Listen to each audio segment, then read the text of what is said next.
Hi guys, welcome back to the channel. Today we're going to talk about another dividend ETF. You guys, whenever you think about investing, the truth of the matter is the markets are very volatile. And when you pick companies that you want to invest in, it's important to think of quality. You want a company that not only has been around for a while, but has a brand that people know.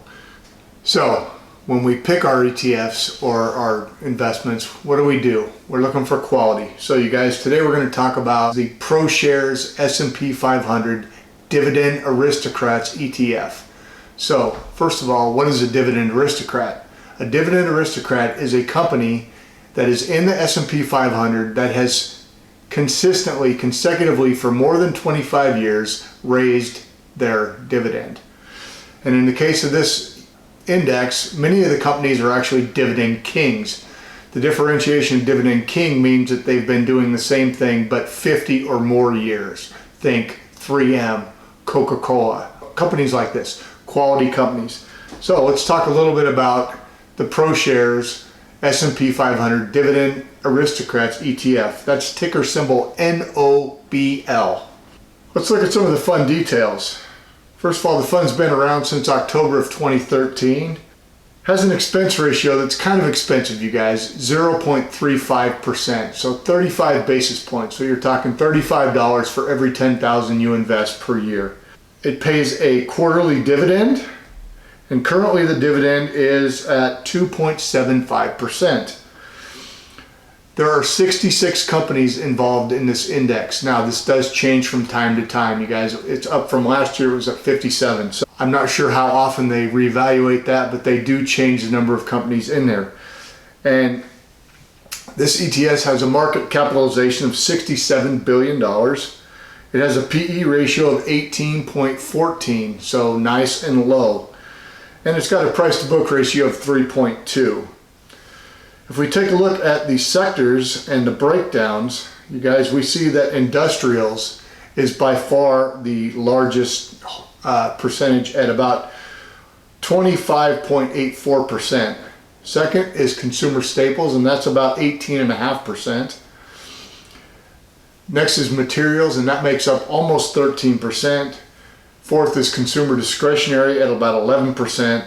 Financials make up about 11% as well. Healthcare is about 8%, real estate is 4.6%, energy is 2.8%, utilities are about 2.5%, and information technology and communications each make up about 1.5%. Let's take a look at the index and a breakdown of it. If you guys notice that of all of the companies, approximately all but 12 have been over 25 years, and several of them, it looks like the top 12 have actually been over 50 years, so they're dividend kings, you guys. These are quality companies that we know are going to last and weather the storm. If you're thinking about getting into dividend investing, this might be a great option for you instead of trying to pick companies, because you have a larger number of holdings, you're more diversified, and for a relatively low cost, you guys, 0.35%. So certainly a good way to get 66 companies right out of the chute without having to do individual stock analysis of each of the companies.